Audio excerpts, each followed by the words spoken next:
Namaste friends, শুভ নববর্ষ। যাদবপুর বিধানসভায় প্রচার করার সুবাদে সেই বিধানসভার বিষয়গুলি নিয়ে একটি ছড়া রচনা করেছি। সেই ছড়াটি এই ভিডিওতে আজ পড়ব। বিকাশ বাবু, বিকাশ বাবু, বিকাশ কেন আনলে না? 34টা বছর সময়, তবু কিছুই করলে না। যাদবপুরের শিল্পাঞ্চল একের পর এক ফ্যাক্টরি বামফ্রন্টের শাসনকালেই গুটিয়ে ফেলল পাত্তারি। বাম আমলে শিল্পলক্ষ্মী বিদায় নিল যাদবপুরে, বন্ধ হলো অর্ধেক লাখ ফ্যাক্টরি সারা রাজ্য জুড়ে। সঙ্গে গেল আর হাজার সহায় শিল্প, কে জানে। বাঙালিকে কাঙাল করার খেললো খেলা সিপিএমে। সিপিএমের সেদিন মহাবৈরী ছিল যে কংগ্রেস, নকল বিবাদ রাজনীতিতে ঠকিয়েছিল বঙ্গদেশ। বুদ্ধ শেষে এগিয়ে গেলেন, টাটা ডাকলেন সিঙ্গুরে।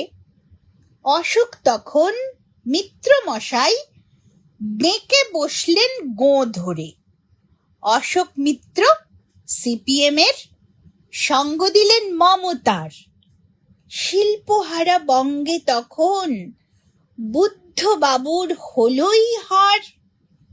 কে না জানে অশোক মিত্র ছিলেন জ্যোতি বাবুর লোক। ঠিক সময়ে বুদ্ধ ছেড়ে মমতাতেই দিলেন ঝোঁক।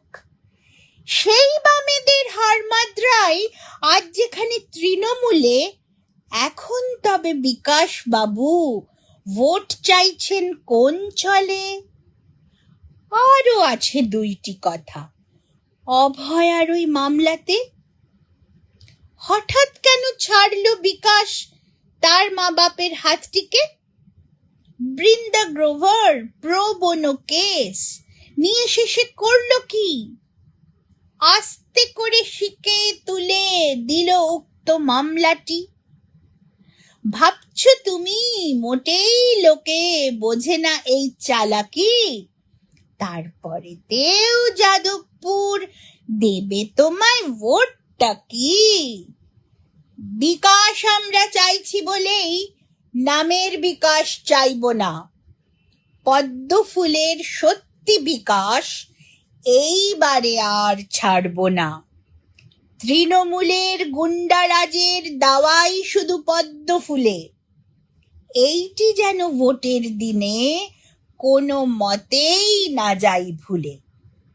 নমস্কার ফ্রেন্ডস।